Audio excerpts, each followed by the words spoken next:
Okay, thank you so much for reminding me. We are now recording and Ursula will not be joining us tonight, so I think we're all here. I would like to call the Mount Greylock Regional School District School Committee to order. It is Thursday, February 29th, 2024, and it is 5:31 p.m. We're meeting remotely via Zoom. The recording will be available within 24 hours on WillieNet and on Mount Greylock Regional School District's YouTube channel. If we could call the roll alphabetically by last name. Bowen here. Conry here. Constantine is here, and acknowledging that Jill and I are missing perhaps the most consequential third and fourth grade girls basketball game on February 29th, probably in history tonight. But thank you. Elfenbein here and unaware of the impact. Green here and wondering if they're recording it for you. I think Miller we're here getting and Miller here and wondering why you're not zooming from there. Could you imagine that? Mm. From the Armory, here's our budget workshop. Okay, so we are here. Ursula is absent tonight. I will read our mission at Mount Greylock Regional School District. Our mission is to create a community of learners working together in a safe and challenging learning environment that encourages restorative-based processes, respect, inclusive diversity, courtesy, integrity, and responsibility through high expectation and cooperation, resulting in lifelong learning and personal growth. Next up on the agenda is public comment. We have not received any requests for public comment via email. I do see a couple members of the public here. I don't know if they want to raise their hand virtually. We will wait for a moment to see.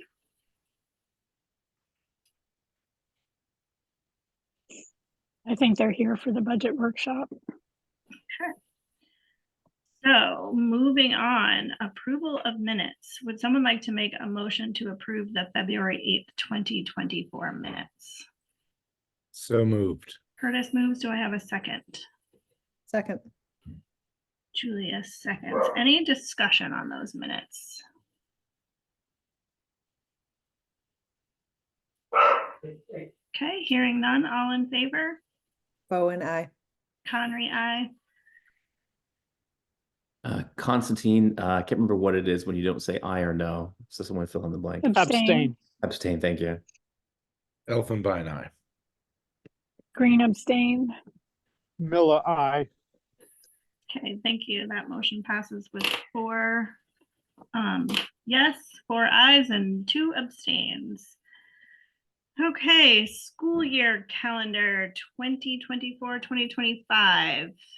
Anything that you wanted to note, Jake? I don't think so. It's virtually the same as the draft that we shared with you the last time.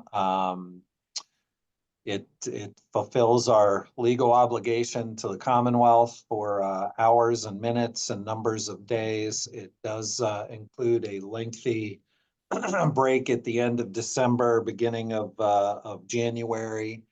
And other than that is pretty straightforward. We did manage to get elementary conference dates in and end of quarters for the middle and high school and the end of the trimesters for the elementary schools. So it's really a complete calendar. If we have a bunch of snow days next year may be a late get out.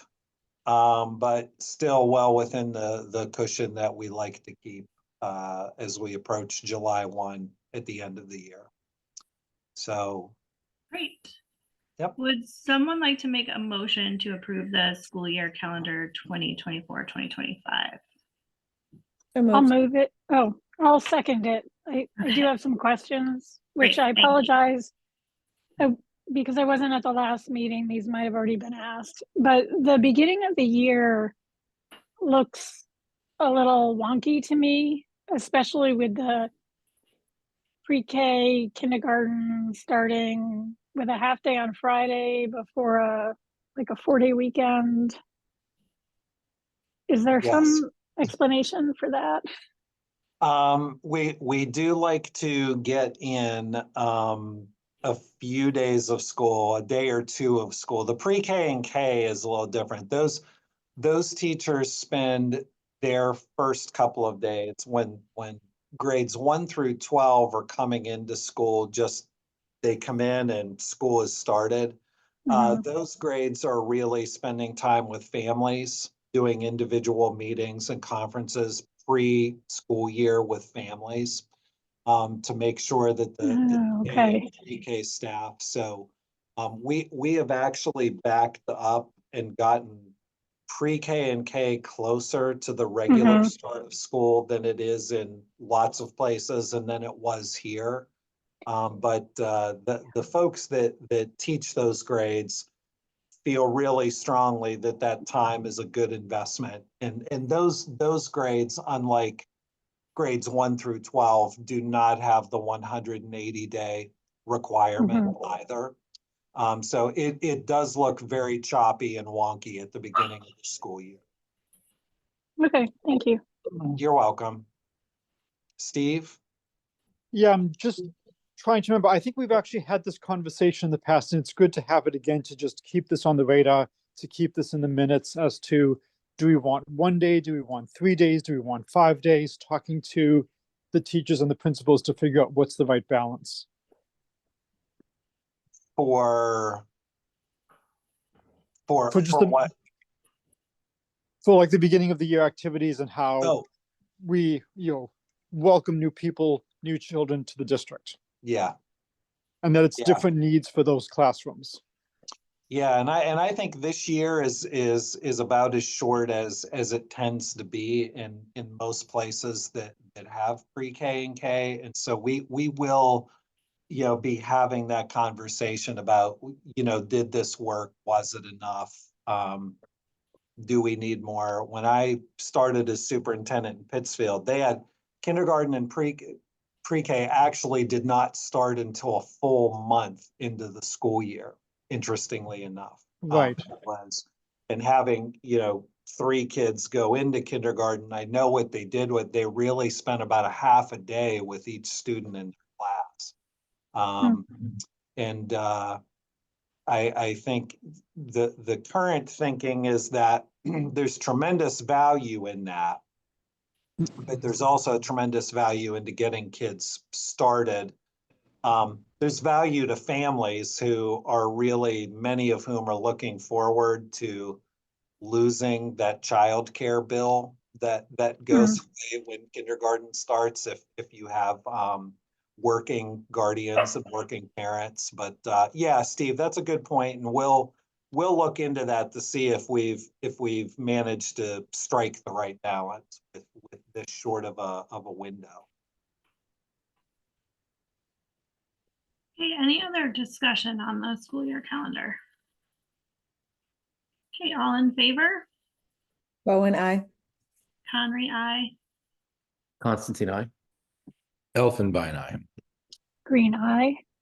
Miller, I. Okay, thank you. That motion passes. Next up on the agenda, the fiscal year 2025 budget draft workshop and discussion. Thank you. Jake, should I just jump right into some form of presentation? Might as well, and then I would just be saying a lot of words to introduce what everybody actually wants to see. So let's count that as the introduction, and please full steam ahead, Joe. oh, thank you. And then Jake, just whenever I hit a point with the state data where you'd like to make a point, just jump in and say, and that'll be plenty. All right, so without too much fanfare, because we've all been in our various ways and at various points in time looking through the progress as we've been developing this over the last couple of months. We do have a couple of new bits of data that have come out over the last week or two that I'll be sharing tonight, but I'm going to start off at a high level with a summary of kind of here's generally what's happening with this budget. I'm going to give you a look at our E&D school choice and tuition, where they stood at the beginning of the year, where we think they'll be at the end of the year, and what that means for what we can use next year. We got new comparative data from the state, which is great, based on all school districts FY23 end of year reporting. So this is all of the data that school districts reported this year about last year. And I think it's been really helpful for us in looking through it and trying to understand benchmarking against both peer institutions as well as just all of Berkshire County. And then I'll highlight the areas of the FY25 budget that have created some challenges. And then I'll share the current draft. I shouldn't say current FY25 budget proposals, but draft, because we still have a couple weeks before these are considered true proposals. So I don't want anybody going home thinking this is ready for a vote quite yet. So the summary is we'd be in good shape if it wasn't for some required expenses, about $300,000 worth at Mount Greylock Regional School. These are additional expenses related to special education. If we were to take that $300K that is newly created as a responsibility for us out of the budget, we'd have a fairly boring budget season potentially ahead of us. Or we'd be in the midst of a fairly boring budget season, but we're not. And so we're working within retirements and already known departures at the end of this school year. At the moment at Lanesborough Elementary School, we are within the budget that you've got within the packet and that I'll be talking through tonight. We're planning on not replacing a retiring teacher. Same thing at Williamstown Elementary School for one retirement. At Mount Greylock Regional School, we're planning on not replacing a retiring teacher. We're beginning to restructure how we schedule and potentially what electives we offer. And we're not quite ready institutionally to talk details around that tonight, but we'll certainly get into what we can. And then we're also talking about scaling back the summer program within general education a bit. Steve. Yes, I don't know, do you want questions as you go, or do you want us to wait till the end? Questions as I go would be great. I might defer things, That's fine. If there's more detail, but go ahead and ask away right now. Okay, so the only question is, you vote if not for new required expenses of $300K. How does that compare to new expenses from a typical year, if there is such a thing as a typical year? Well, there are many lines within the budget that just, and actually I will punt that one to the end because I'll talk about that in more That's fine. detail. That's fine.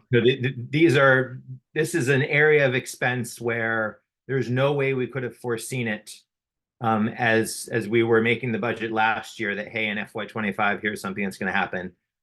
It is relatively unprecedented for our district in terms of the scale. And it triggers responsibilities to shift in many other areas of the budget as a result. So that's the truth there. And then also within the draft that you're going to see tonight, we're spending more than we'd like from revolving accounts. But by the time we're adopting this, if we end up adopting it, we will be ready to talk about how this is probably a multiple year plan around trying to make some gradual changes, trying to restructure so that we can accommodate these increased expenses more elegantly than we might in this coming year. So that's what we're up against. And now I'll talk about how we're dealing with that. One, we're dealing with it using stability that we are fortunate that the district has created and really stuck by for a number of years now. Within our three primary revolving / asset type accounts, school choice, we started this year $627,329. This is all post audit too. $627,000 in school choice. Based on the rest is in italics as you read to the right, because all of it to some extent is projected based on what we have, and nothing here is guaranteed. But based on our current rate of revenue into school choice, students who are choicing in, we're looking at about $504,000 in revenue this year, and our planned expenditures out of that account $525,000. So we're looking at ending the year with $606,000. Tuition, similar story. Started the year at $659,000. Revenue based on students that we have in district right now tuitioning in from other towns. Revenue right now looking at $715,000. Planned expenditures based on the FY24 budget that was approved last March of $800,000. So we're looking at ending the year with $574,000. And then our fiscal year 24 E&D certified at $1,081,337.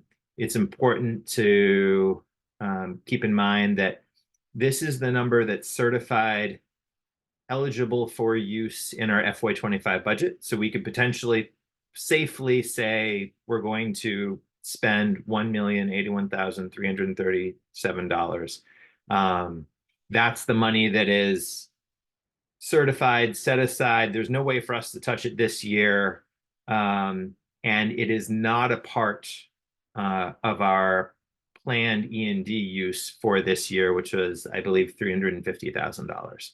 So if it wasn't for our planned E&D use this year, the amount sitting in E&D would be $1,430,000 or so. So that's what's there for use in FY25 and later. And all of that is now post audit certification, everything. So all of that's pretty set in stone. It's entirely possible that our year-end school choice and tuition could be a little bit lower, a little bit higher, depending upon what we need to do to be able to close out the year and whether or not we finish the year with all of the students that we currently have. Joe, sorry, I think I lost you on the E&D. So the 400 or 300 something was certified in FY22. Oh, sorry, in FY23 for use in FY24. Is that right? It's in our current budget. The $350,000 that we plan on using from E&D in this year's budget, meaning the FY24 budget. Right. That is not a part of this $1,081,000. So when the state certifies your excess and deficiency amount, it wants to look at what is the amount of money that you, based on your budget for this year, based on whatever it calculates as being your liabilities, concerns that it has, it removes all of that, and then it says, all right, for fiscal year 24, we are certifying that you have $1,081,337 available for use in FY25. And what does that leave in the E&D account? That is the another way to put it is, that's the total. Say, well, that's the total less what has already been budgeted to be used, or that might need to go out the door because we were planning on receiving an extra $2,500 from some grant, but it hadn't come in yet. And the state wants to say, we're not going to have you bank on that coming in. We're going to go ahead and decrease the amount that you're able to spend from that account by $2,500. Right. Okay. Steve, did you have another question, or is that a residual hand? Sorry, that's a residual hand. I forgot it doesn't automatically lower.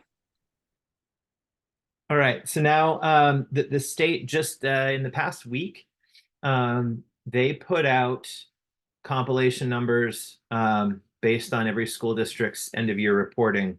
And they break it down into a number of large buckets, and they also give you your all funds per pupil expenditure.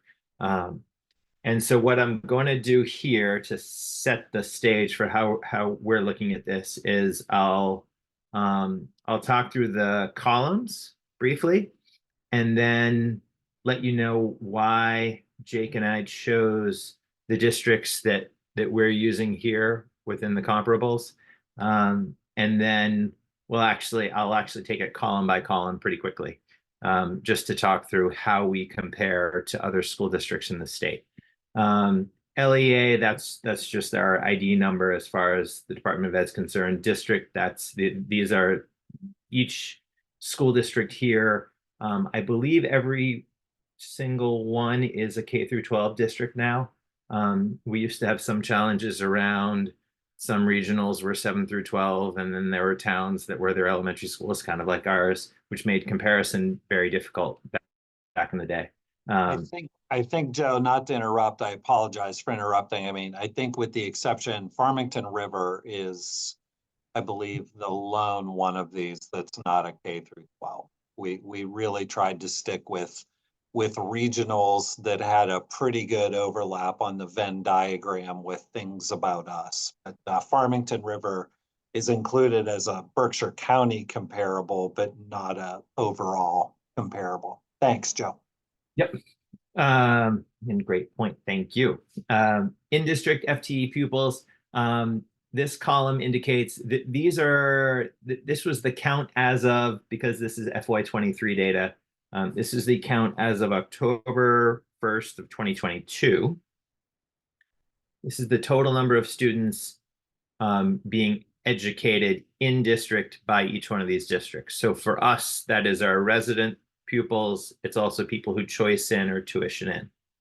And it would be the same for other districts, but that's how the apples to apples happen. So it's every student that's in our classrooms. They count as a FTE here. Administration, this is the bucket that covers, for your purposes, it's our district office staff and any supplies and contracted services that we utilize. I have a footnote here because for regionals, regional school districts have their own payables, payroll, and HR functions internal to them. So when you're trying to do comparisons, cities and towns often have their own, and they are separate from school departments, but they serve the roles for school departments. So regionals almost by definition carry some additional expenditure there on a per pupil basis than the non-regionals. Instructional leadership, that's principals' offices along with directors of curriculum, special education directors, academic technology directors. So that's that kind of like instructional leadership bucket, both on a per building basis as well as at a district level. Teachers plus paraprofessionals is exactly what you would think there. It's all of the payroll related to teachers and paraprofessionals. Professional development, this is all the money spent on PD for staff. Instructional materials, equipment, and technology. This is textbooks, computers, lab equipment, everything in that bucket. Guidance, counseling, and testing. These are the guidance offices, social workers, that world of schools. Pupil services would be transportation, food services, all of the supporting pupil services that exist within school districts. Operations and maintenance. This is another one that can be a little bit tough to call apples to apples because regional school districts tend to do more around building parking lots, athletic fields, things like that than non-regionals.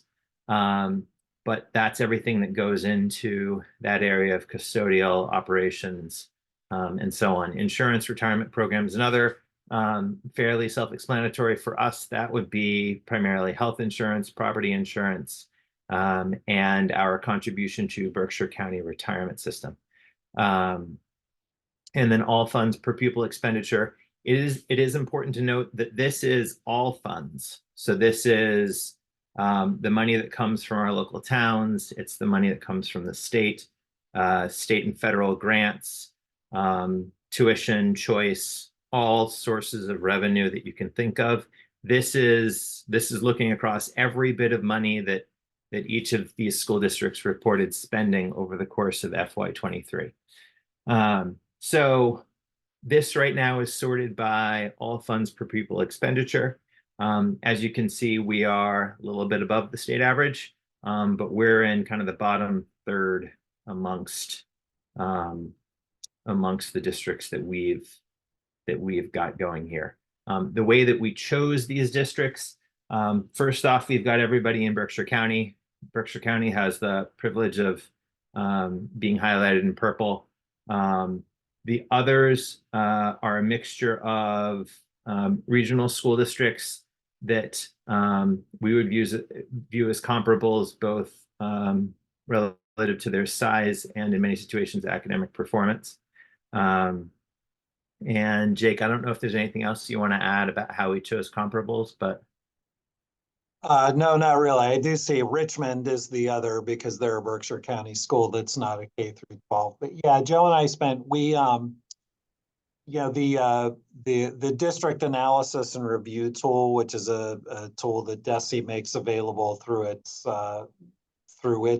umbrella, picks its own comparables. So there's many or most of those comparables that DESE sees. And then we have some that just through our own experience, we look at and tend to compare ourselves to, primarily out of just academic performance, community expectations, things like that. So we wanted to err on the side of more comparables versus fewer, but really stick with the ones outside of the Berkshires. We wanted to stick exclusively with regional districts.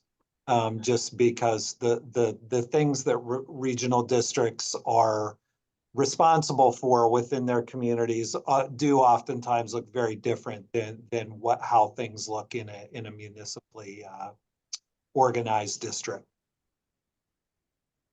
all right, so now what I'm going to do is that this was the overview, and then I'm pretty quickly going to go through column by column where we've just sorted by that column. So looking first within administration. So I think this shows that when you look at per pupil expenditure in terms of expenditures on administration, we're doing pretty well relative to all of these comparables here. We're below the state average, but we're also below most schools that you would think of as being peers in terms of organizational structure, size, things like that. Instructional leadership, similarly, we're right around that same boat as far as percentages amongst all of our peers. Within teachers and paraprofessionals, we begin to move up a little bit, which is a good thing, centering our expenditures around those staff who are closest to students. This is not at all adjusted for cost of living. So for instance, places like Concord, Carlisle, Dover, Sherborne, those are school districts that are in places where, quite honestly, the cost of navigating a living is significantly higher than we see out here. And Jake, just stop me anytime you want to jump in, but I'm just trying to give you all a quick tour through here, and then we can then have a discussion with the original sheet back up. Now, here we are looking at professional development. PD, I mean, we have been trying to place more of an emphasis on the PD that we need to be able to get done. I think gradually over the years that this is an area that does ebb and flow for various districts as they're making transitions and investing in various ways. It's an area that I think we want to see as full as we can. And I think it's something that we're going to continue to work on here in FY25, 26 and beyond. Then instructional materials, equipment, and technology. This, as I've looked a little bit more at the detail within this line, I think that there's a fair amount of variability here related to how and when schools are needing to reinvest in technology or make significant replacements within equipment.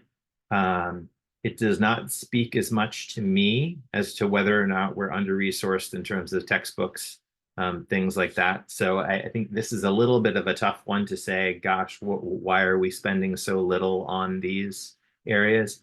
And we, quite honestly, amongst our peers in Berkshire County, do tend to be better equipped than others in terms of making sure we've got all textbooks up to date, consumable materials, and our Chromebook status here within the district, which is a sizable expense within that instructional technology component of overall spending. Guidance. This is an area that for me it's kind of tough to speak to how and why various schools are in the positions that they're in. I didn't see too much rhyme or reason as I look. Sometimes I think it's interesting to see where we stand relative to North Adams and Pittsfield, because they are such larger districts with very different demographics. And then meanwhile, we as a relatively small district, although we chose comparables that are not too far off from us in size generally here. This is kind of a tough one to make too much sense of, but we're right there near the state average in terms of expenditures. Operations and maintenance. This is one where I was pleasantly surprised to see that we're holding our own as far as maintaining that bottom third territory, not needing to spend too much. So this is, wait a second, this is pupil services, right? Oh, sorry, pupil services. Pupil services and operations and maintenance are going to look relatively similar as far as our standing, but thank you, Carrie. Pupil services, we, as regionals go, transportation not being an outsized part of our overall budget and not weighing us down, I think is a wonderful thing. Outside of that, I think the story that's being told here is just that we're operating fairly efficiently relative to the state and our peers. Operations and maintenance. This here, once again, I think there isn't too much to glean in or to pull out of this. Just as far as where we stand relative to others. Something that then jumps out is you then look at insurance, retirement programs, and other. Between health insurance, most likely, and Berkshire County retirement system, you see all of a sudden, this is the first instance where all of the purple moves up to the unfortunate top of the pack. So we're at the bottom of that top, but you can see how significant on a per pupil basis Berkshire County is outpacing much of the state right now. So I think this is one that jumps out. Yeah, it's interesting, Joe. When we started looking at this, I was having Pittsfield flashbacks and going back to this variation of a slide for the 7 years I was in Pittsfield. It is what you notice about this slide is not only when you get to like Richmond, the line right above us, all of the Berkshire schools are there, and all of the other schools that are included in that are Western Massachusetts. They're in one of the 4 Western Massachusetts counties. So, and if you did this for all of the 276 or 278 public school districts that exist in the state, and that doesn't even include our charter school colleagues, just the regular old K-12s, this slide would hold true, that healthcare, insurance, retirement is a burden that is just by and large slightly greater than for the 4 Western Mass counties than it tends to be for Eastern Mass. I'm not sure.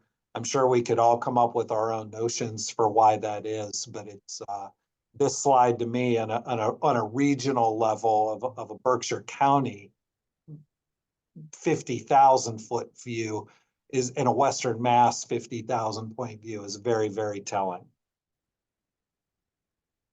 Thanks, John. Some other facts to note. Pittsfield and North Adams are not a part of Berkshire Health Group. So that gives you some sense of kind of what, and I'm not suggesting it, but what our health insurance picture would look like if we weren't a part of Berkshire Health Group and instead participated in one of the other groups that we could conceivably be a part of. So what, do you know what they do participate in? Pittsfield is through the Massachusetts Interlocal Insurance Agency, the MIA, and I believe that North Adams is as well. Yeah. And all of us in Berkshire County are a part of Berkshire County retirement system for all of our non-teaching and select administrative roles. So Massachusetts Teacher Retirement System serves everybody in Massachusetts for all teachers and some administrative positions. And then for anybody who's not a part of MTRS, Berkshire County Retirement is our retirement system. So that, you know, that the story that's here, it's the most color stacked one that we've got. And then we'll just turn back to the sorted by all funds per pupil expenditure. And I think now would be a good time to open up to questions, because I'm sure there were some questions knocking around during that quick tour. Julia. Not necessarily a question, or maybe an opening for a conversation. Thank you for looking at this data at this level of granularity. It's super helpful. I have to say, I'm looking at this and I think, okay, so we are a bargain. You know, we have paid, you know, use our per pupil rate is lower. How does that relate to outcomes? You know, are we a bargain and are we a value? And I just wanted to share that my quick look, especially if I look at schools with similar demographics and similar sizes, so you get the same economies of scale, our results are better. So I just think that should be named. And it is the most complicated thing to understand how, you know, all of that fits together. But I think that's just important to name too, because if this were all true and our students were doing really poorly, I might say, well, we need to, I mean, I would always say we need to invest more because we need to invest more, but sorry, Melissa and Fred. But I do think that's an important thing to note. Yeah, that's also something that jumps out at me within this data. It doesn't mean that we're happy with it at all. And it also doesn't mean, I mean, both of our member towns have tax rates that are higher than I think pretty much everybody in Berkshire County. I can't recall if there's one more. Melissa and Fred would be able to tell all there, but you know, it's not a reflection of our taxpayers' commitment on a per household basis to our school district by any stretch, because some of these other districts, like when you look at and I don't call them out in bad ways, but just that given we know property tax rates in Piers and Berkshire County better than we do other districts.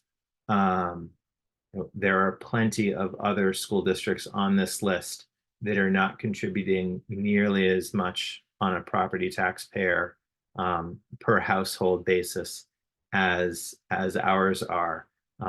Somehow between state and federal funds, they are receiving far more on a per pupil basis than our school district is. And I think that's got to be noted as well. And it should be a part of the drumbeat around how education is funded and how these commitments happen, along with potentially, given that our tax rates in our two towns are as high as they are, that the other way to grow revenue that can go into a school district like ours is not by raising property tax rates, but by having a larger base across with which to apply that those property taxes. And so I think it's got to be something that we look at, because we can't. I think part of the end story here is we cannot have the percentage increases that we know we need to make in order to keep property tax rates from having to go up significantly.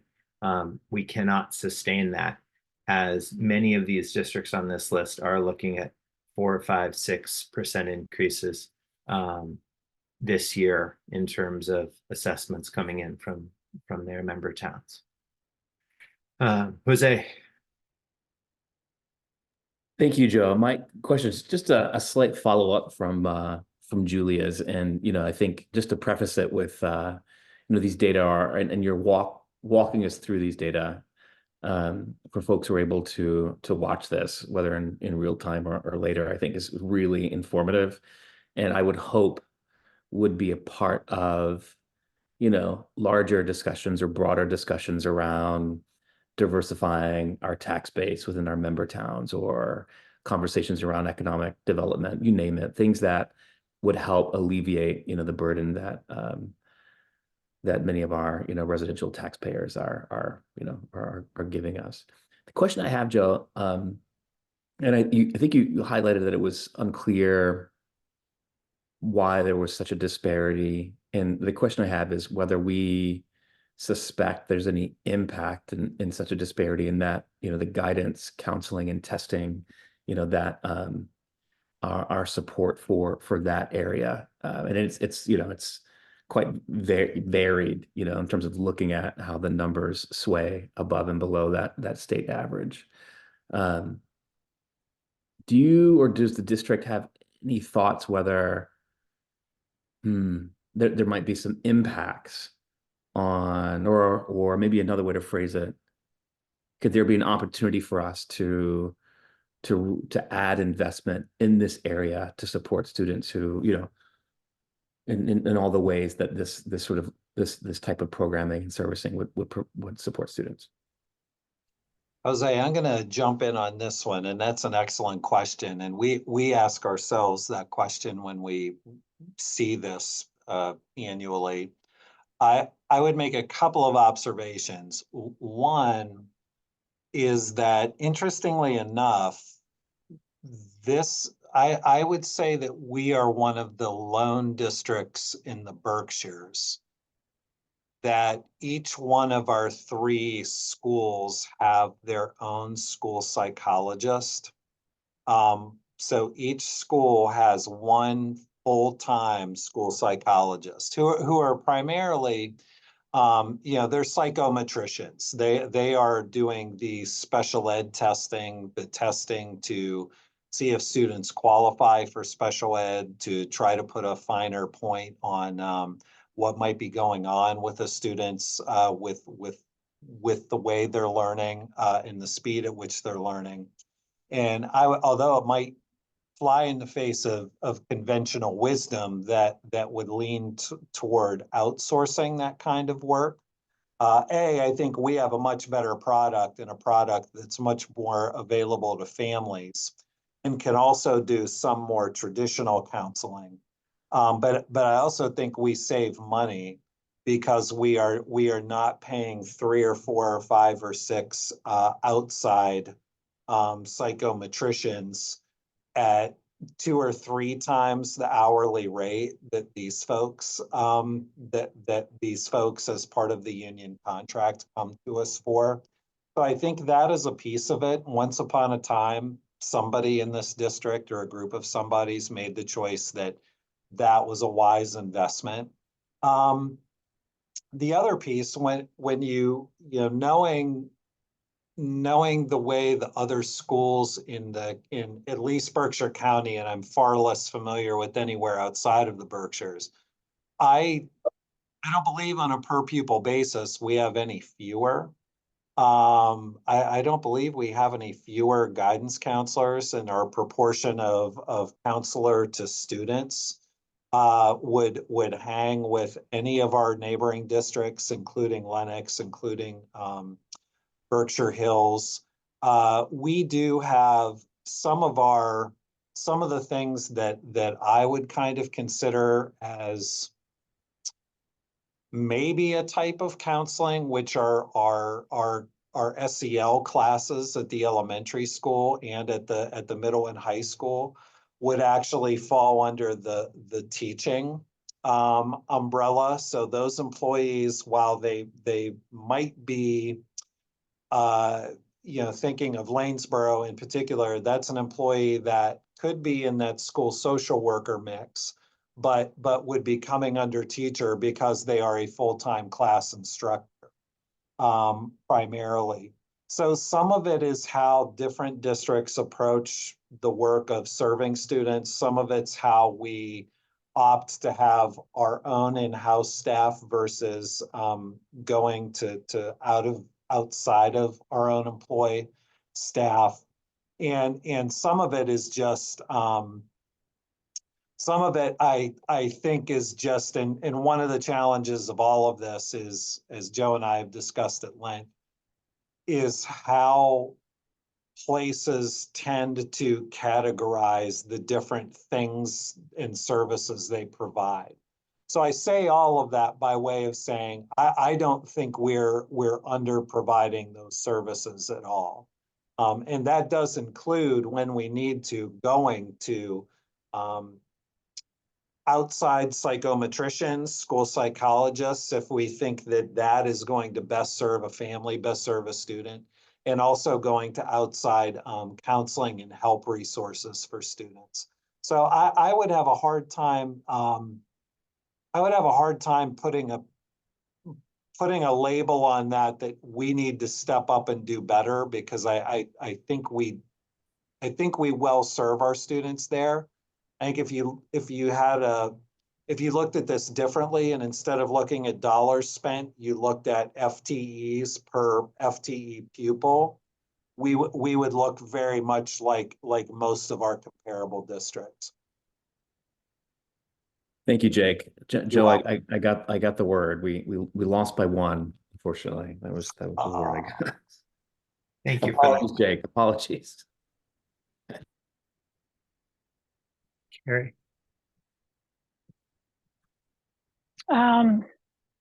Wondering about special education costs. Is that included under pupil services? And if so, does that also include out of district placements and things like that? That would, within this way that the state reports the data, special education would be spread across instructional leadership, teachers and paraprofessionals, guidance, counseling, and testing. It would really be across, and instructional materials, equipment, and technology. So that like our special education director and that office is under instructional leadership. Our special education teachers and our special education paraprofessionals are within teachers and paraprofessionals. So that this does not separate those out. There are other ways that we could potentially dig into this data that would do special education and regular education per pupil, but this does not serve that purpose. And does the state provide data on out-of-district placements versus in-district? Kind of. The state actually admits that the way that it has school districts report data, that there is no great way right now to do good comparisons within the world of out-of-district placements. And so that's that's an area that, yeah, where we can't get great comparative data right now.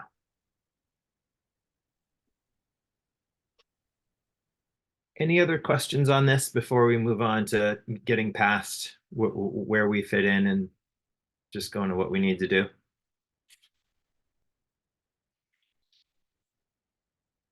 All right. All right. So our FY25 budget challenges, all of the, and Steve, this speaks directly to what you had asked before. We've got all the usual things, the salary increases that are determined by contracts. We've got a healthy, not so healthy health insurance bump. Our retirement contribution is much, we've got a much smaller increase this year than we've seen in recent years. We have property insurance increases, all of that stuff, all of the usual. We do reflect some supplies and services cost increases, but we've also got some within, for instance, energy, heating, other energy costs.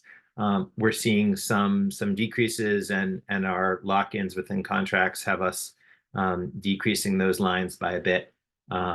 It's also been yet another mild winter, so we're trying not to temper our excitement just as around costs too much. So it's not as though we're just basing next year's heating bills on this year's. But there is some realization that as we look at the trends, and as we look at also our energy costs decreasing a bit between this year and next year, that we feel comfortable decreasing those lines a touch. And then there are some challenges that are less usual. At Mount Greylock, we have significant $300,000 right there in out-of-district tuition increases between what we knew we were budgeting for FY24 and now what we know we are budgeting for FY25. And there are some associated transportation and services costs that come along with those. At Lanesboro Elementary School, we do within the budget have some plans embedded within that for planned teacher retirements at the end of next year that come with per our collective bargaining agreement, and it has been a part of the Lanesboro Elementary School teacher contract for many years before. Upon retirement, there is, for instance, a sick day buyback provision, which is in that contract. So we need to make sure to budget for that within our FY25 budget. So you'll see that there is a line that is increased by $25,000 there just to handle that kind of separation costs. And then at Williamstown Elementary School, we continue to have a greater need for one-on-one assignments within paraprofessionals than we would want. And that's reflected within the FY25 budget. But at the end of the day, with all of the usual and the less usual, if it wasn't for $300K in expenditure increases that we need to cover, this would be a year where we could pretty comfortably, just as long as we weren't adding positions, adding scope of what we're trying to do, we could live pretty comfortably within where our towns have requested that we come. So that's the picture. And we can start to go through the budget here in a second. But Steve, is your hand? Yes. So thanks for the details. I'll see if I can try to phrase this. In a normal year, instead of 300K, would you expect this to be more in the, say, 50K range? And then the other thing, which is, extremely hard to answer, for a small district, a small number of events can really drive massive changes like this. And there's going to be, fluctuations. This is why for a lot of things we do 5-year rolling averages. Do you expect that we're going to continue to see additional expenses like this, more demands for one-on-one, more needs for one-on-one, and that we might have similar needed increases like this next year and the year after? Or do you think this year might be a bit more of an anomaly? If you can't answer that, completely fine. Yep, I can. I think that we are definitely planning on some of these increases that are embedded within the FY25 budget not going away in FY26 and FY27. Whether or not we will see similar jumps as we move from FY25 to FY26, there is no reason for us to believe that we're going to have another jump like this. And there's no reason, given demographics, enrollment, things like that, that it's something that people should really be planning for right now. That's my take. Okay, so roughly it's a hit now. Some of these expenses will continue, but we're not expecting similarly sized new hits in the future. That's what I'm saying right now, and I really hope that I'm not wrong as we look at next year. But thank you. I can very easily be wrong, but there's no No, reason. it's extremely tough to make predictions with stuff like this, but this helps put these costs in perspective. Thank you. Yep.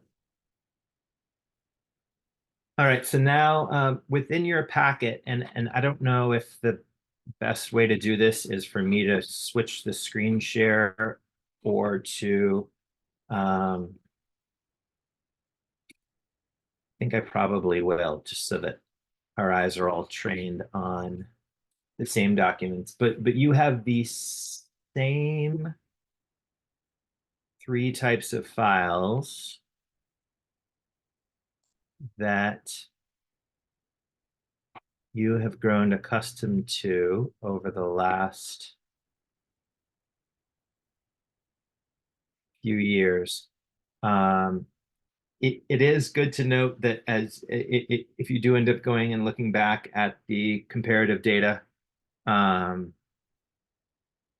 this is something that we've worked hard on over the last few years, and we're able to say, if you look at the left-hand column, the rolled up categories for expenses, you'll see a pretty much direct link between the columns that you were seeing within that comparative data. For instance, instructional leadership, that was something that you saw within that sheet, and this ties directly to expenses you see here. Now, this is the non-staff side, so this is everything outside of payroll.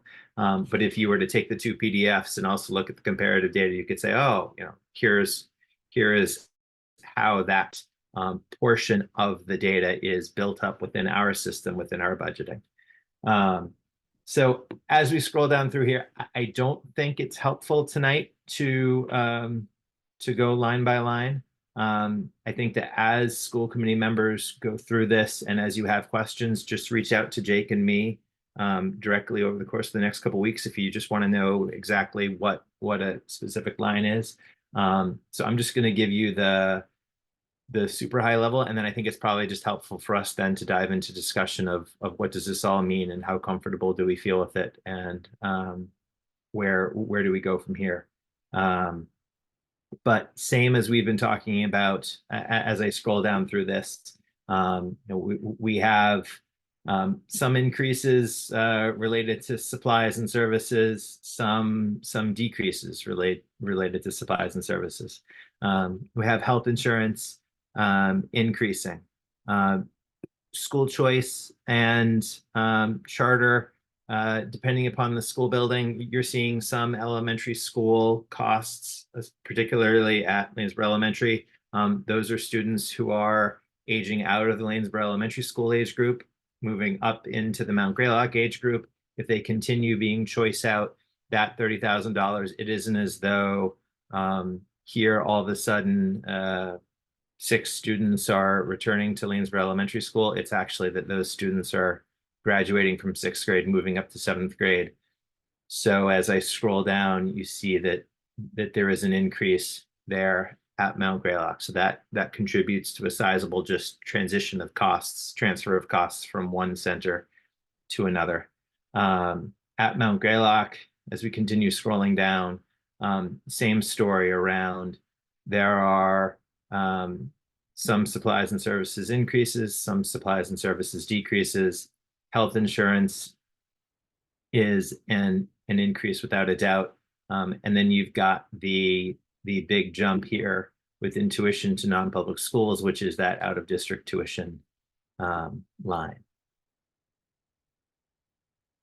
At Williamstown Elementary School, all of the same pictures, some increases, some decreases, and the health insurance line. District level, generally the same story, some increases, some decreases. And you've got the Berkshire County Retirement System contribution here, along with health insurance and property insurance. So those are 3 areas. We are still trying to zero in on exactly whether or not we can enter into a series of leases for some student transportation vans. That's what that motor vehicles line is. We're going to have that hopefully pinned down here ahead of the public hearing, but that's where that increase is being seen. And then within capital costs, which are exclusively at Mount Greylock Regional School related to the school building project, all borrowing is now long-term. There is no short-term related to that.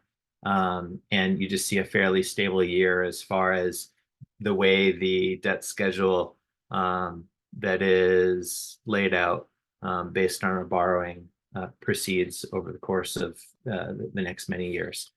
So that's now very stable within the district. So that's the non-staff side. Then I'm going to need to stop this share and share another on the staff side. Try to make it larger. Is this legible for folks now? Okay. Lanesboro Elementary School, as I said within the summary, we are planning on working without replacing a teacher who is retiring. We can speak more to that as we go. And then the other big story, aside from just natural increases and changes, is that employee separation cost line, which is based on planned retirements at the end of next school year. We need to budget for costs associated with those separations. So that's what that $25,000 increase is. At Mount Greylock Regional School, similar story right now, planning on not replacing a teacher who's departing. That is the biggest story, along with we're going to be restructuring how we're handling summers a bit, changing the ways we do some staffing, but we are seeing a jump in paraprofessional FTEs. So it is not the case that when you increase by 5 people, payroll only increases by 63,000 by any stretch, but that reflects some of that supplemental pay that we will not be planning for summer and other areas of the school year. That does add up there, along with we've had some very senior people retire, and we've hired at much lower steps. So that's the cumulative impact there within our paraprofessional group. And then aside from that, all contractual obligations, changes, impact of retirements and younger folks coming in. So there's really a non-story there. At Williamstown Elementary School, similarly, senior teacher retiring, not replacing that teaching position, but we are seeing the need to increase our number of paraprofessionals within those one-on-one roles, and that's what is leading to this significantly higher cost there within the paraprofessional line. At the district level, the 2 notable changes, aside from just projected increases based on contracts, a sizable chunk of the increase here is Now that the building project is over, we need to manage having a treasurer position that is fully accounted for by the school district outside of the building project, outside of that line of funding. We need to have that role within the district. So that's a chunk of this, along with the other 3 FTEs related to me, payables, and payroll. Within department heads, this is just a change in structuring within the special education office and the contractual obligations there. So that's special education direction and payroll costs there. So that's our staffing side. Are there any questions there before I just jump up to the high level of what that means for revenue and apportionment? Yeah, I have a question about impact of not replacing a teacher at each of the schools. Could you speak to that? Yeah, how about, I think that would be a good just place for us then to have all of our conversation once we kind of get through here. So let's talk about that in a few minutes, if that's all right. Okay. Okay. Then now the final walkthrough door. And this is in definitely in draft form right now. What you see rolled up are all of those staff and non-staff expenses to be top level. We are, to try to absorb the shock associated with the significant increases at Mount Greylock Regional School, we are spending within this draft, we are spending far more out of our tuition revolving account than we would like to. Our revenue expectations for next year, just as we think about trying to equalize between revenue and expenditure in any given year, we're probably looking at about $725,000 in revenue next year. So we'll be spending down this account by about $130,000 or so, decreasing the balance, which still does not put us into a dangerous spot at all, but it's not sustainable. So if we look out 3, 4, 5 years, this is not something that we could keep on doing forever. A little bit less so within school choice. We're currently projecting right around $510,000 in school choice related revenue next year. So we're spending down that account, but not quite at the same rate. The Williams College Fund, we're hopeful that that's stable as we move into next year, but we actually don't have an update from Williams College as to whether or not that number might need to decrease or increase as we look at next year. Within grant spending, this takes into account the rural aid grant that the state has been increasing year over year. They increased it in a significant way between last year and this year. So far, we're not hearing any indication that they're about to decrease it, but this revenue number of $720,000 across the district is contingent upon that panning out and federal and other state grants not bottoming out. So this is one where I think we feel pretty good about it based on recent history and based on everything that we know, but it's not as though that's a contractual obligation. Within circuit breaker, our ability to, circuit breaker is special education funding within the state of Massachusetts, where expenses that you, eligible expenses that you incur within 1 year are reimbursed, or a portion of those are reimbursed by the state the following year.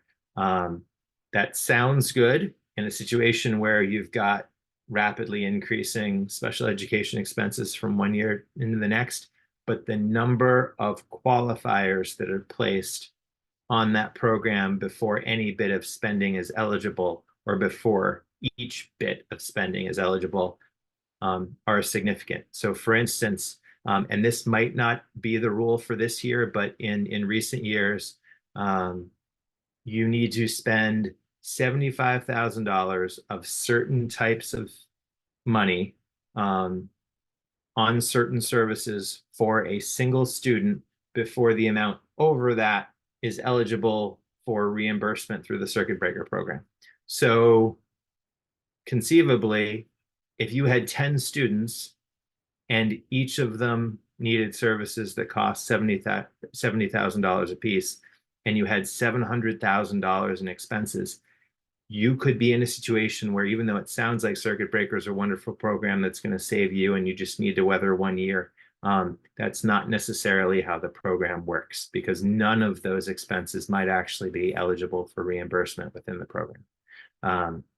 So this is an area where we're all going to be putting our heads together, working on it. We think that the $200,000 number is reasonable for what we will see in revenue through the program for next year. And so we're trying to be somewhat conservative and realistic here, but it's possible that we'll end up seeing more. So that's why we've got the 200,000. Chapter 70, this is based on the governor's numbers, and this is the same as what we looked at over the last month or so. Same thing with chapter 71 and charter tuition, so these being 3 big state programs. Within Medicaid reimbursement, this is an area where, based on expenditures that we incur, we go through a process of, our special education office goes through a process of categorizing, filing, documenting, sending it off, and receiving reimbursement. Our special education office has done a fantastic job of ramping up how it's able to. They're kind of like itemized deductions on your taxes. Like you need to go through and make sure you check off everything and keep every receipt and document it in every proper way, and then be prepared to account for it. And our office has done a wonderful job of that. And I think we can comfortably bank on this increase there. It's modest, but in a year like this, anything where we can say we've been doing a great job and we have no reason to think that we will not continue. That's what we're looking at here in terms of the $85,000. Regional transportation revolving, that was for FY24. That was not necessarily a one-time thing, but what we had seen in over the course of FY23 was that our regional transportation reimbursement was significantly larger than what we had expected it to be. So those funds ended up going into the regional transportation revolving account, and they are being spent as a part of the FY24 budget. We're not seeing that kind of a surplus this year, so we have nothing to put forward towards FY25 in that regard. So this is really an area where, if the state's budget comes out and if it's a lot better than what we had planned, that is why you would see this line, for instance, pop back up in FY26. But it's not an area that we'll be able to utilize for FY25. And then the big one, transfer from E&D. I had started off the presentation with, we've got $1,080,000 something within E&D that's eligible for use next year. This budget right now is utilizing more than half of that. And I'll leave that there. That's a sizable commitment. I think it needs to be looked at in concert with school choice and with tuition, and what it means for us projecting ending this year with $2 million across the 3 of them, and saying, how much are we decreasing that overall bankroll. But this right now, within this draft look, we've got this number in place, which, once again, you see it's leaning heavily towards Mount Greylock Regional School, trying to lessen the impact of the expenses that have ramped up there significantly. With all of that taken into account, We jumped down into the capital portion of the apportionment. That, as we talked about, it's going to stay fairly level as far as debt service. The apportionment, it's gone through the calculator. Here it is for the two towns, pretty steady. And then when you get down to what everybody within town finance and town meeting really care about in terms of finances, that bottom right-hand corner, currently within this draft, within the set that you're looking at tonight, we're showing a 3.01% increase on Lanesboro's assessment, operating plus capital combined, and a 3.54% increase for the town of Williamstown. I will note that, and I'm very appreciative of Williamstown town administration. You might have seen it in iBerkshire's when they took a draft budget to the Williamstown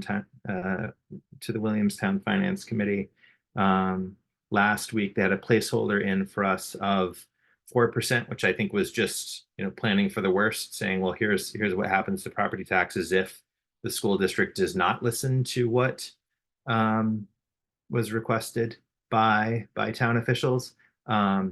We are not fully utilizing all of that plan for the worst, but quite honestly, because of the way apportionment works and because of the portion of Mount Greylock Regional School that Williamstown is covering annually within this budget, trying to get Williamstown down to 3% would lead to additional staffing cuts of some sort within this budget. And so we've kind of, within what we have here for discussion tonight, we have leaned perhaps more heavily on our reserves than anybody would or will feel comfortable doing. But we've done so in a way that we feel is our best current step forward in draft form, and is open for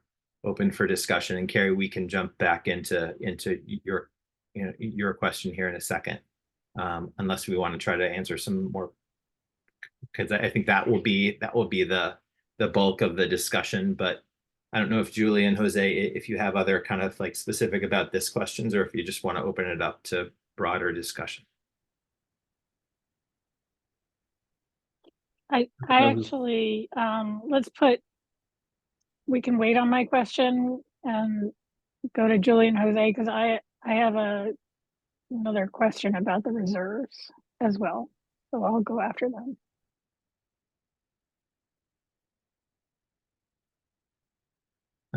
Julia? This may be a really hard question to ask, but given how reliant we are on the reserves in this budget, in this proposed budget, and that's not something we can do every year, what do you anticipate will be the solution in future years? Are there costs that you anticipate may go away or reduce? Is this, how are we going to make this work in future years?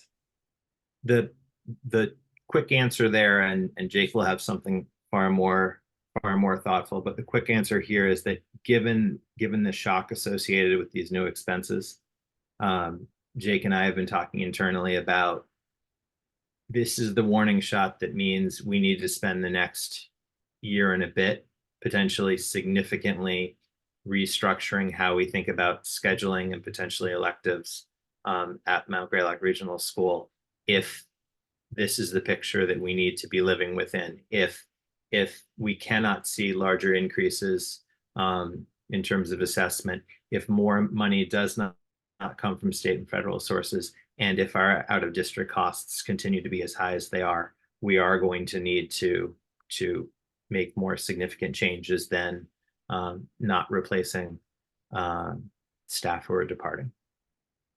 One of the things that I think you mentioned last year was that you were going to try to figure out if you could bring some of the out-of-district placements in-house. And I just wondered where that process was. They're two quick answers there. One is we have spent a fair amount of time looking at the spectrum of needs that we would need to address in order to significantly reduce this number that you're seeing here tonight. The answer is we would need a number of very specialized, very expensive to operate programs in order for us to make a sizable dent in this. The other thing is that we are, and this is lesser because I think that honestly the first answer is primary. The secondary is anytime we would want to consider opening up a specialized program within our district, we are at this point actually somewhat space constrained. We do not at Mount Greylock or at Williamstown Elementary School, and kind of also not at Lanesboro Elementary School, we don't have any spare classroom space or dedicated areas within our buildings that somehow, unlike some other schools within Berkshire County, for instance, we are very healthy in terms of our enrollment. We're seeing increases in enrollment. Our classrooms are fairly full. So we don't have empty wings or empty rooms where we could say, well, what could we do with this space? We need to dig harder in order to come up with any space within our buildings right now that can be repurposed or that can be used in a different way. But again, that's not the blocking factor here, but it is something that is challenging to think about too. And Jake, was there something I missed there? Is that? No, I think you got it. Ultimately as we as a team assess, could we serve the students that are in need of out of district placements to an adequate level for the same or less financial inputs? The deeper we go down that rabbit hole, the more we see that no, we could not adequately, let alone serve them as well as they're being served in highly specialized settings. We do know what of those students will be sunsetting from our care and into the care and financial responsibility of another agency.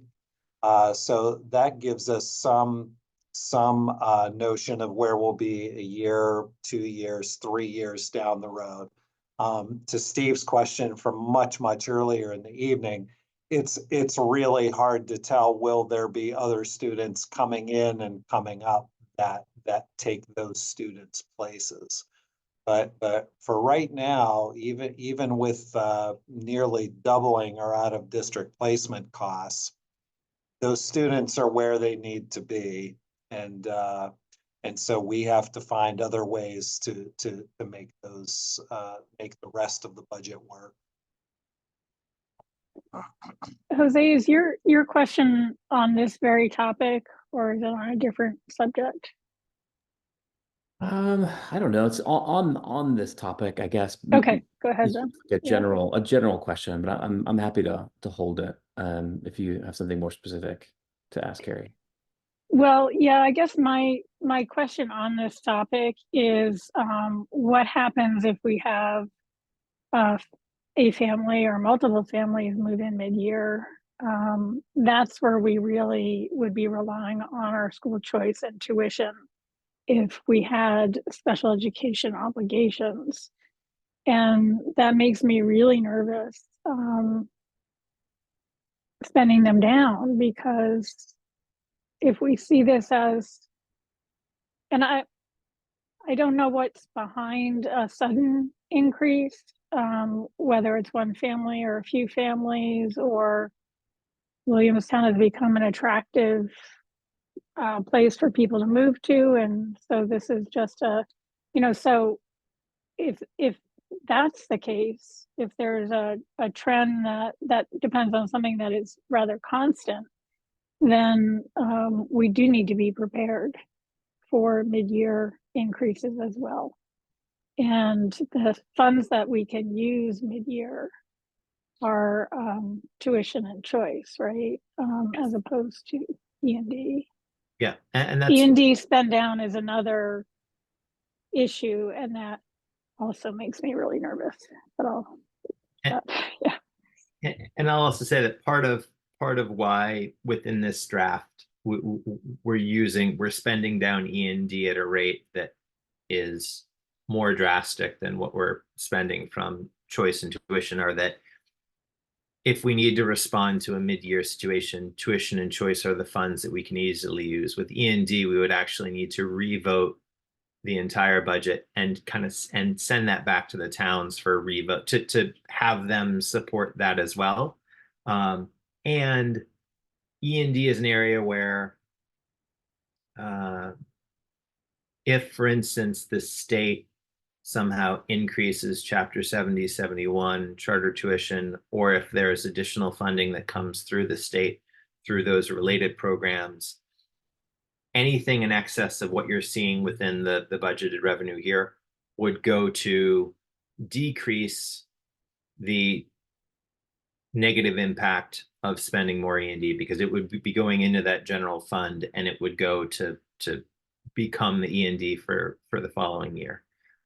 So that's all in sum why we're saying this is a year to spend E&D down more aggressively than tuition and choice. But that's just one take. Jose. Hey.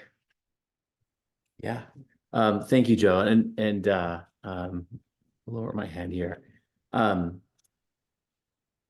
I think the question that I'm going to try to phrase is to maybe ask you to address a potential narrative that might arise in our member towns. So, last year in the budget that we proposed to our member towns, relative to inflation, one could argue, and I think, quite seriously, that we effectively saw a decrease in what we asked our member towns in terms of financial support, because of the impacts of inflation. This year, the budget asks are comparable to what our inflation rates seem to be. Except for the increases, resulting from cost due to healthcare, right? So that's well in advance and well higher than what we're seeing inflation rates across the board.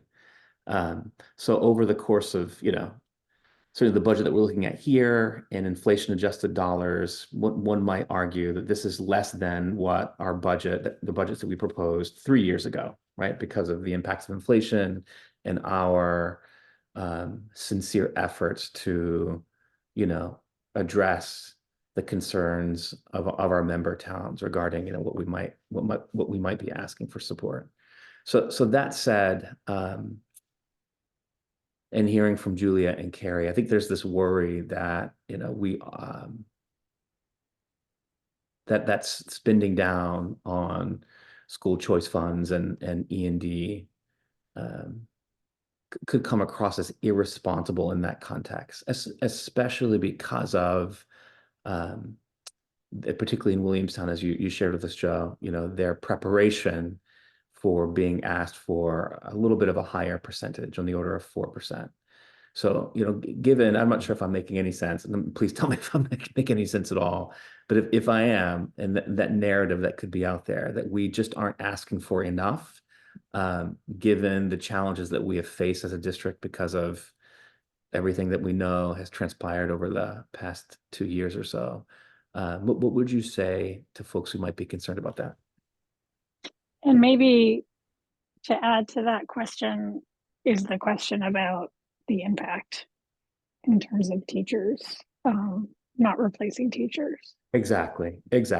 Yeah, I think in that context, last year when we were having this conversation, there was this aspiration to, that we were, members of our community were, thinking quite, I think, aspirationally about supporting the arts in the middle school, and about, the potential staff position, the director of diversity, equity, and inclusion and belonging.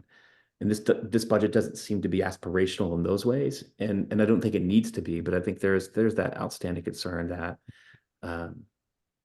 we're perhaps being too cautious in terms of, you know, what the support that we're asking from our member towns. And Jake, I'll turn it over to you in a second, but I think that the partnership that this district has with its two member towns and in trying to hear each other, I think that this is a year where we again, we are hearing what they're saying and we are responding to that. But we are also adding that in comparison to other school districts across the state, and as we look at the expenses that we need to incur in order to maintain or improve what we are offering right now, that we're going to need to look to somehow expanding what we're able to do and spend as we look at the next number of years. And so I think that this message is one of, we are all in this together. We appreciate the partnership, and we are also saying we don't have a lot more runway before we need to cut into what we do. And so we need to work together to make it so that we can do more. I think that's what this is saying, and that's what I hope people walk down the street tomorrow, if they are seeing this, they are saying that the school district is saying that it's going to need help in the form of revenue in order for it to be the school district that people know and love, and hopefully that improves what it's able to do over time, as opposed to needing to figure out how to make cuts within what it's able to do or against what it's able to do. And so I think that's got to be the story. It isn't one of anything other. It's a good partnership, and we are putting out a call for help here, saying that we're going to need help. And I would jump in and then, you know, it looks like you maybe have a follow-up, Jose. And I'll try to address your question as well, Carrie. You know, part of the agreement and being in that honest partnership with our two member towns and the folks that are good enough to run for their elected offices or appointed to serve the town on various boards is that we're being really 100% clear and transparent that we are running as efficiently as we think we can run. And, you know, to that end, as Joe and I continue our tenure together here in this district, last year we opted not to replace a retiree from Mount Greylock. I think the solutions that came forward to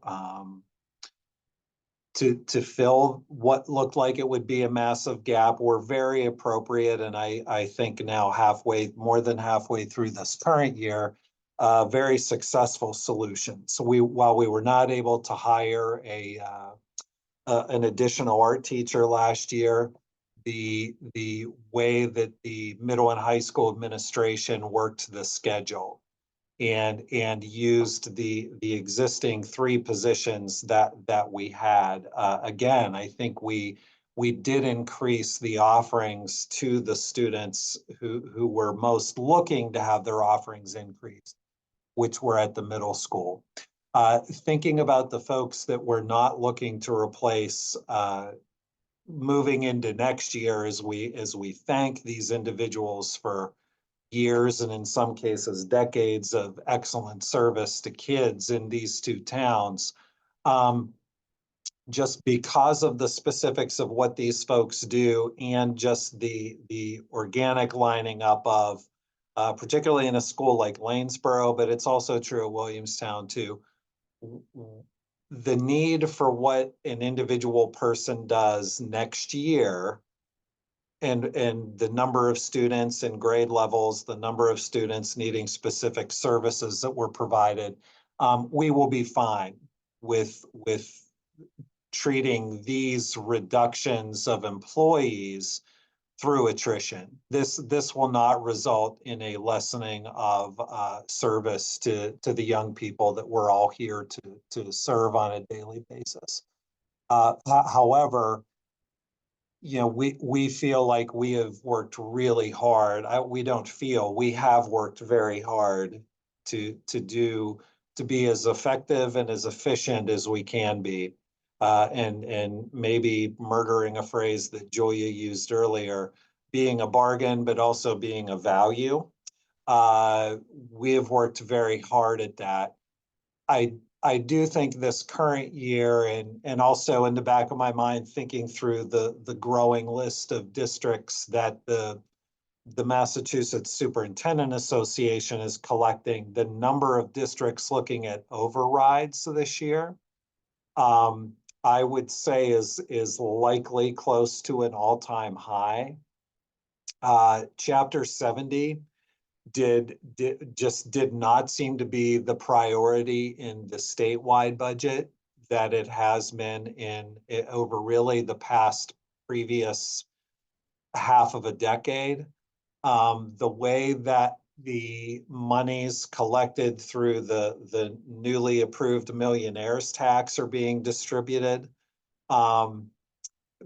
I think there's some folks who would make a case that there was a bit of a bait and switch with how those funds, which were really schools and public education, were one of the areas where it was very specifically delineated that that's where the money would be going. The proportion of the money that is actually going to that, I think, is disappointingly small to those of us that advocated really vociferously for that new tax in the Commonwealth.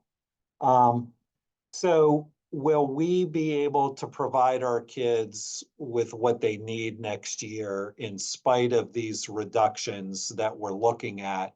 Absolutely. And we can say that very honestly with our heads and our hearts speaking together. And yes, we will.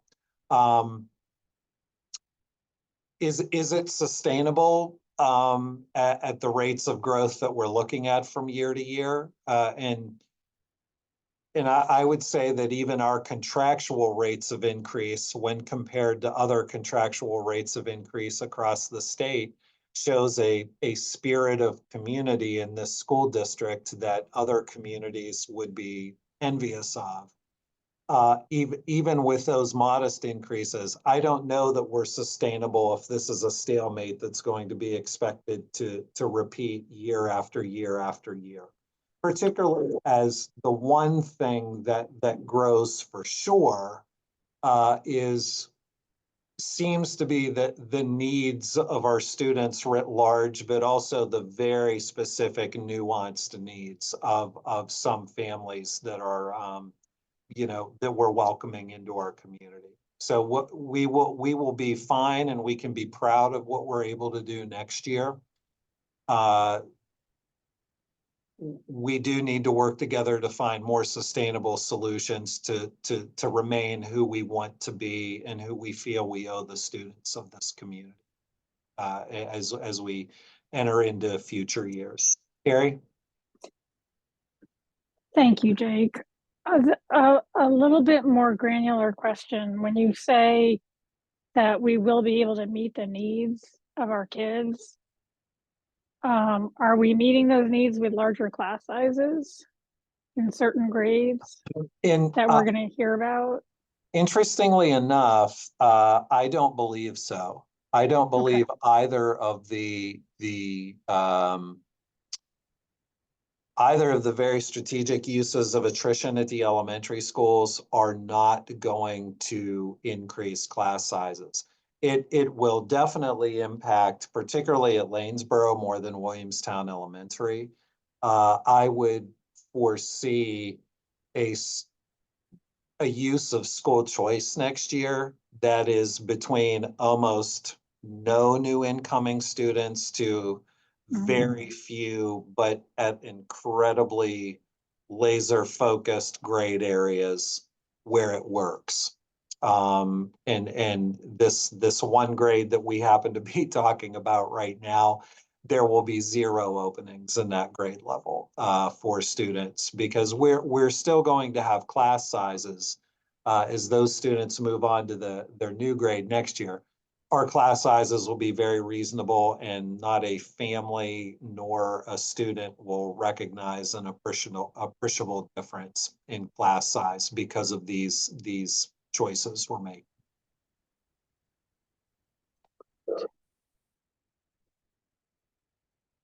Thank you.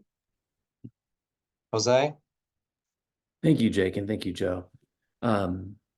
I'm going to try to summarize what I think I heard, because I think it might be one way that members of our member towns might hear this.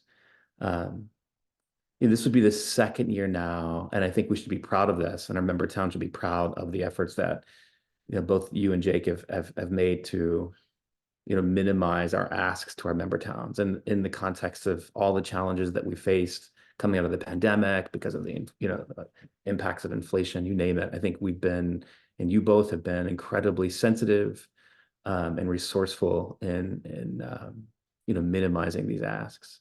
But what I'm hearing is that to minimize them yet again, we are drawing down reserves in such a way as to make our ability to be responsive to unmitigated circumstances this upcoming year. We're challenging that ability. We are then making it perhaps more difficult on ourselves to continue offering the same quality or same kinds of services, curricular and co-curricular, in years to come. I would expect, and I think we would all expect, teachers to see improved compensation in years to come. We can imagine all of the costs that are going to arise in the near term to help maintain the quality of what we deliver. And for I think for many of us in our member towns, our school district is a real gem. The hills are lovely, the clean air is great. The wonderful people we live alongside, always to be treasured. But our school district is a true gem, and what brings many families to our member towns. And I think it's something that I am incredibly proud of, to be a parent of kids who are in our school district. And I know I'm one of many. And so just to bring it back, I wonder why, I'm trying to phrase this in a way that,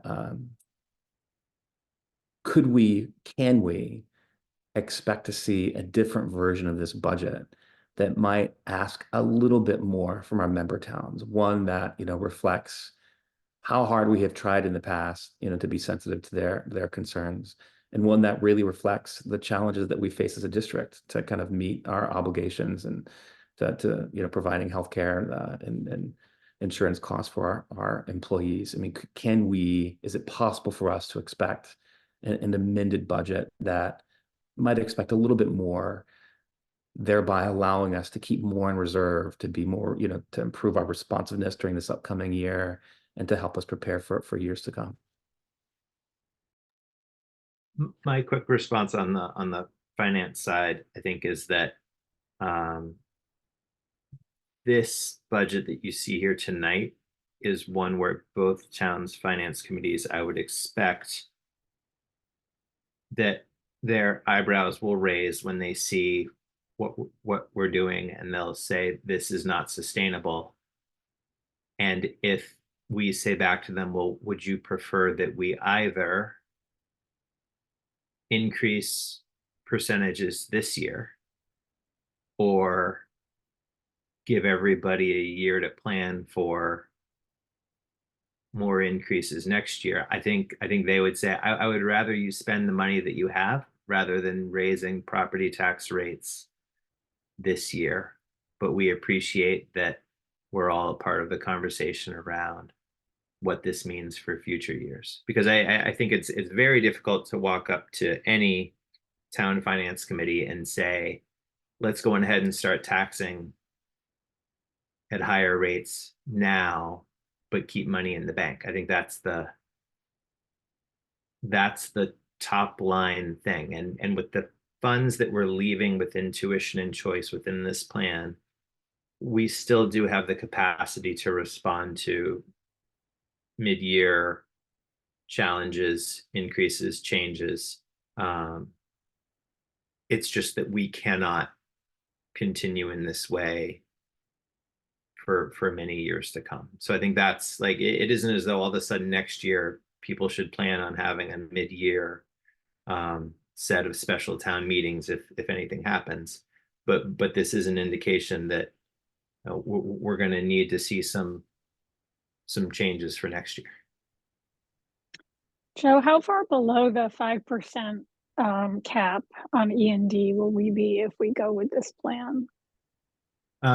Well, we would end up seeing ourselves go from 4% down to 2%, roughly, just given the increase in and would be the net school spending, which would increase the top line, of which you're calculating 5% as being your cap. I don't remember ever being that low. I mean, in the time that I've been on the committee.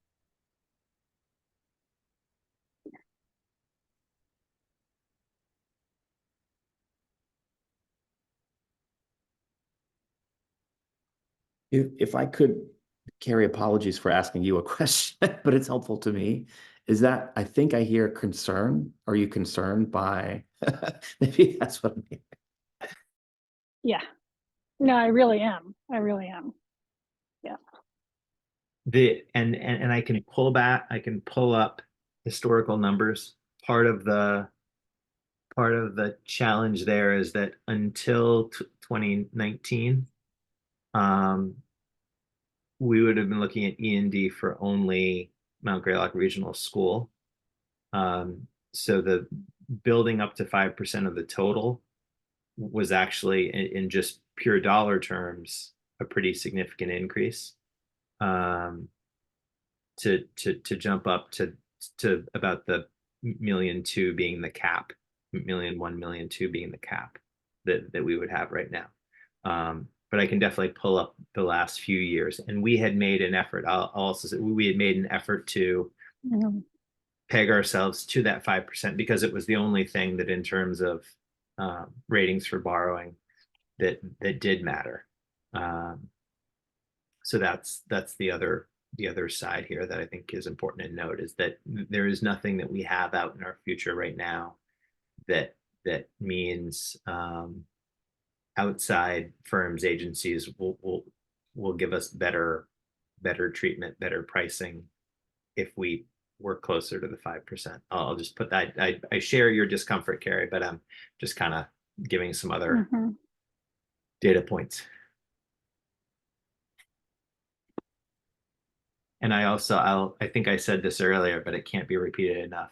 This is definitely giving us a year to either figure out how to more thoroughly restructure a number of things about Mount Greylock Regional School for the most part. But it gives us that runway to do it. So this is not a moment for us to say, here are all the different changes to the program, to study, and to the way that we schedule. That is not what we're doing here. But if we're in a position like we're in next year, we're giving ourselves a year's notice to say, like, that's the kind of stuff that we'd be in if we were cutting $200,000 or $300,000 in teaching positions.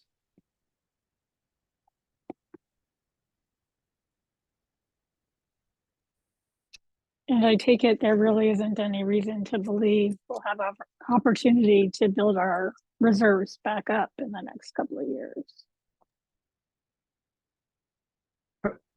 Probably not. I mean, if, for instance, there are significant changes within the way the state is funding education, like if all of a sudden the House and the Senate come through with their budgets and they say, actually, Governor, respectfully, we feel as though we need to put more into education because of all the towns that are going to be put into override situations right now. You know, there are plenty of towns right Right, now where right. they're saying, do you want a big override or a small override? But either Mhm. way, it's an override.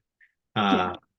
But if that were to happen, then all of a sudden we wouldn't need to eat into the end balance for E&D next year nearly as much, because more would be flowing into that. So we would still be spending, but more would be flowing in by way of revenue Right. into the general fund. So that would be the way that would get built back up.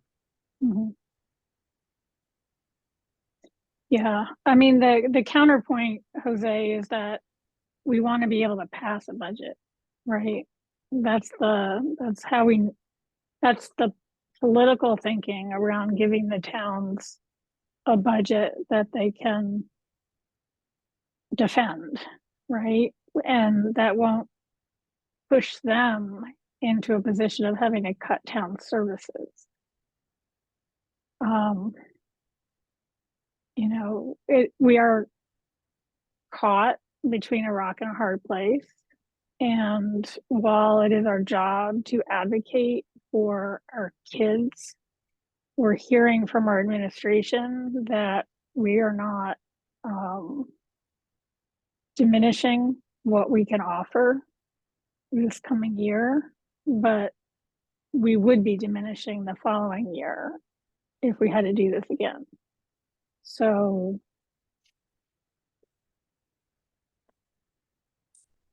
I'll just leave it there. Can I would love to share my, like, what's going on in my head, my concerns that, with the caveat that I am not in the conversations you're having with the town. And I know when Jose started speaking, I share the same sentiment he shared about, how the wonderful relationship that you have built with our towns, and how grateful, I am for that as well. And I wonder, how those relationships actually work, because predicated in what you are saying is and I get, like, let's spend the money we have rather than increase the tax base. I understand that.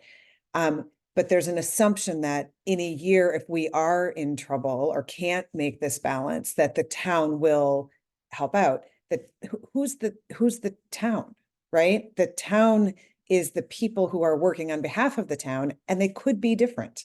Or what has to go to the, if it has to go for an override or for it obviously does have to be voted by the towns. Are we in a worse position if the gap is even bigger next year than if it were spread out over 2 years? Right? So, like, it feels to me like we have to understand how we would, who the town is and how we spread out, our asks to ensure we have what we need. So when I refer to relationship with town hall, I'm typically referring to the town administrator for each town, the finance committee and the select board. Mostly the town administrator and the finance committees. Select Can we boards just are tell Fred and Melissa they can't get off the finance committee? And whoever's at Lanesboro, I mean, you know what I mean? You build goodwill Yep. with people, and then Totally. different people are in those seats. And now do they have the same history? That kind of thing. So I don't mean. I totally get it, and I think I don't want them to depart the finance committee, but at the same time, if they all disappeared and there are new people next year, and we needed to go with an increase, that is, and it has been. I mean, I've been on school committees in the past where we went and we said we're going to take it to town meeting and request a much larger percentage than some people on some committees and in some town halls want. Because it does end up, at the end of the day, it's up to annual town meetings for each of the two towns to determine what happens or doesn't happen. I just think that I'm trying to appreciate the very free flow of information and conversation that we have right now. And if we were in a different position where, in order for us to maneuver through next year and do all of the things that we need to do in order to continue improving,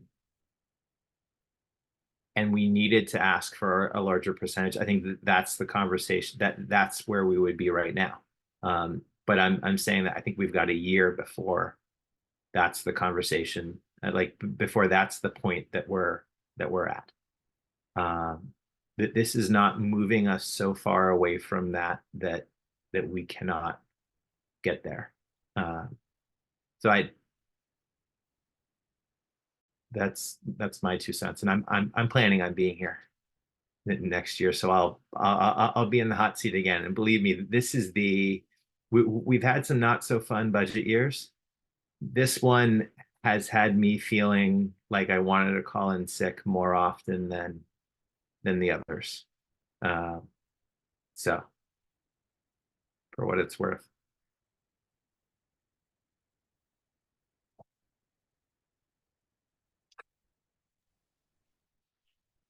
Any other questions for Joe and Jake? All right, thank you, Joe, for that. And thank you everyone for your questions. Sorry, Christina, Yeah. one question related to something that Jose asked earlier about, can we expect any changes? So do you expect any new information prior to the point that we need to vote on this budget, information from the state or any other information that could change what we're looking at tonight? I don't foresee anything right now. We tried to, we were like Sisyphus, we were trying to push the ball as far up the mountain as we could, so that so I don't foresee, I think that this is the good conversation point to have within our towns right now as we go through the next couple of weeks prior to having a public. We tried to get it to the point where we're not planning major changes. Okay. Yep.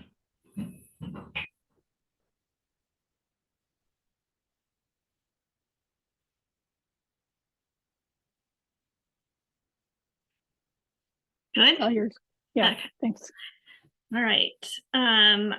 The upcoming FY 2025 budget public hearing and the school committee meeting is March 14th at 6 p.m. and we are meeting via Zoom.